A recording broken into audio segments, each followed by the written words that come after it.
Sekarang saya mau dengar dari Pak Komar. Kaum muslimin dan muslimat, mukminin dan mukminat, pasabirin dan Pak Ahmad, tukang kain dan tukang tomat, yang sudah kawin maupun yang belum disunat.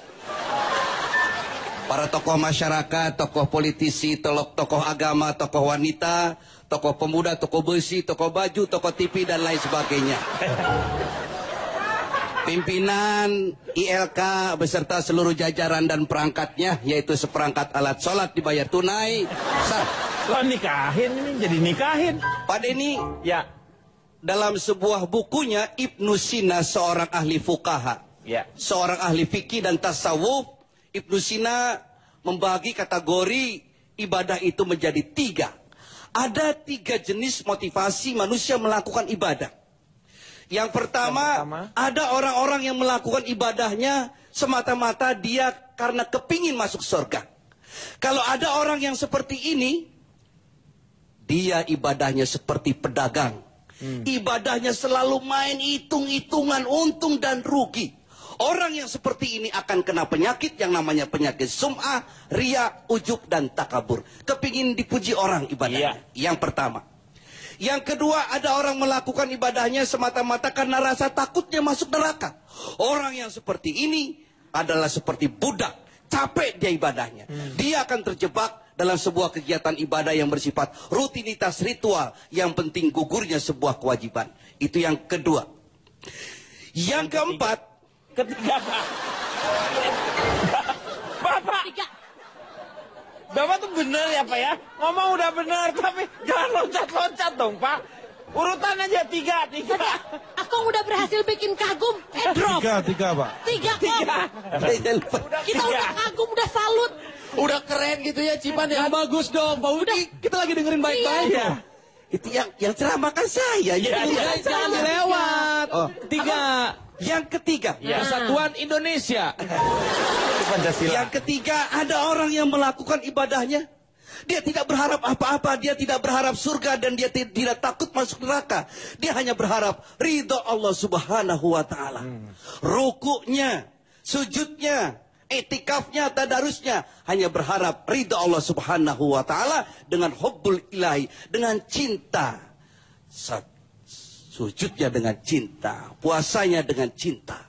Kalau segala sesuatu yang kita kerjakan penuh dengan cinta, tidak berasa apa-apa.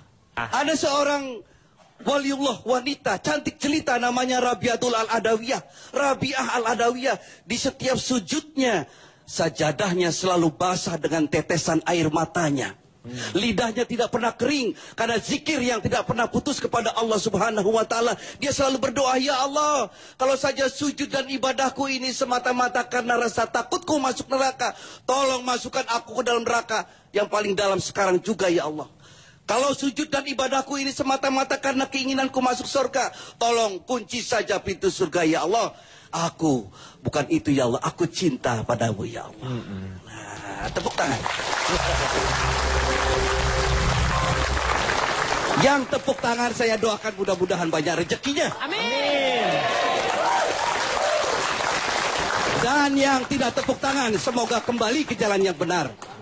Tepuk tangan terus seperti pegawai negeri baru naik gaji. Saya kira itu yang harus kita ambil. Ibadah puasa Ramadan adalah bersifat sirriyah, rahasia. Hanya diri kita dengan Allah. Tidak ada yang tahu. Tidak boleh ada yang tahu. Karena bersifat rahasia. Oleh sebab itu, biasa-biasa saja. Lapar itu tidak ada. Haus itu tidak ada. Karena kita punya rasa. Rasa itu sesungguhnya karena kita punya rasa. Kalau garam rasanya apa? Asin. Asin. Siapa bilang garam itu asin? Yang mengatakan asin siapa? Karena kita punya rasa. Karena ada rasa, kita merasakan asin. Gula itu rasanya? Manis. Manis. Siapa bilang gula itu manis? Yang mengatakan manis adalah rasa. Api itu rasanya apa? Panas. Biasa aja, semangat boleh, tapi lu biasa. Lebay. Api itu rasanya panas. Tapi siapa bilang api itu rasanya panas? Buktinya Nabi Ibrahim masuk ke dalam api dan tidak terbakar. Tidak terasa panasnya, ya. Jadi kita harus ngaji rasa. Ngaji rasa itu. Ngaji rasa. Rasa lain lagi. Rasain kamu. Jadi Ramadan adalah sarana untuk ngaji rasa. Iya. Jadi untuk kita introspeksi dan itu adalah lebih rahasia karena hubungan kita dengan yang di atas. Ya, terima kasih sekali Pak Haji Komar. Nah ini yang benernya nih. Hidup Bang. Keren Bang. Pak. Baru juga. Ya. Baru juga bener. Cipan jangan. Ini orang tua Cipan. Loh, saya nggak narik Pak. Saya nggak narik, coba lihat kamera, saya nggak berani Cucu pakai gitu, sendiri tega sama kakek. Saya nggak mungkin. Cipan, Cipan, Emang kasih tadi air, saya Cipan. narik. Cipan, kasih Lagian air. kakek jatuh Minum, buru minum. bangun, Minum. belum keinjek. Silakan. Minum. Cipan, kasih minum. Minum. Non, Pak. Saya nggak narik, saya nggak berani sama orang tua. Kasih apa, Meng? Mau ngapain? Amplopnya di ceramah, Pak. Oke.